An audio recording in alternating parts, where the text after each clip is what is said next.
Importance of solubility in pharmacy.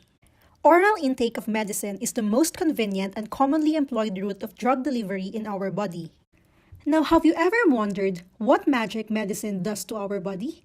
How does it even take effect? Solubility is the secret. It is the phenomenon of dissolution of solute in the solvent to give a homogeneous drug for its desired pharmacological response. After a drug is absorbed into the bloodstream, it rapidly circulates through the body tissues. The average circulation time of blood is 1 minute. However, most drugs do not spread evenly throughout the body. This brings up the central theme for today's discussion. Why is water solubility very important in pharmacy? The short answer is this. Drugs must be water soluble so our bodies can absorb them. Yet there is more than what meets the eye. This problem is a complex one with far-reaching components that make it a critical problem in drug development. Non-polar drugs are not soluble in water, in which non-polar drugs cannot be easily absorbed by the tissues in our body.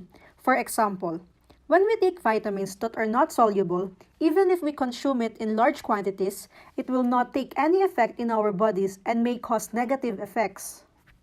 Low aqueous solubility is the major problem encountered with formulation development of new chemical entities.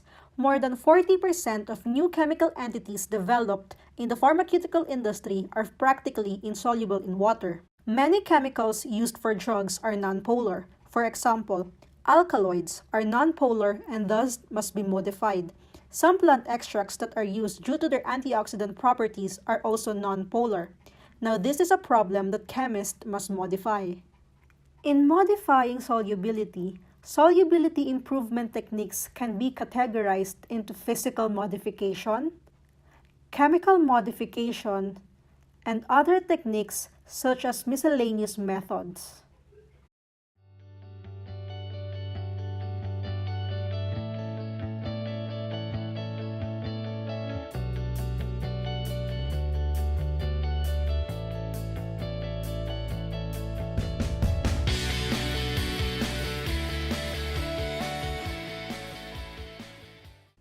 As a result, drugs must also be polar.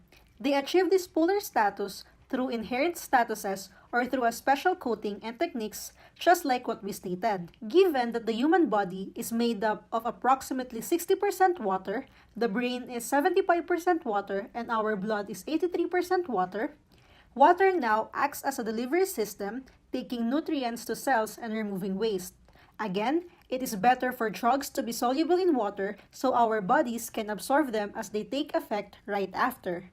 Thus, it is important for any chemist to consider the following questions. Will newly created drug be soluble in water? Is it polar enough? By doing so, they will ensure that their drugs will be able to be properly processed in the human body. Therefore, solubility is a major challenge for drug formulation to scientists in the field of pharmacy. Consequently, solubility is one of the important parameters to achieve desired concentration of drug in systemic circulation for achieving the required pharmacological response needed. Overall, the importance of studying and understanding the phenomenon of solubility helps the pharmacist in 5 essential ways. First, to select the best solvent for a drug or a mixture of drugs. Second, to overcome the problems arising during the preparation of pharmaceutical solutions.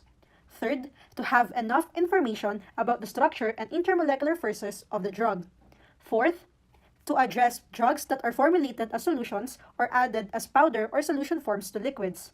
And lastly, to modify drugs with low aqueous solubility, which often present problems related to their formulation and bioavailability. Now there you have it, the importance of solubility in the field of pharmacy. Thank you for watching!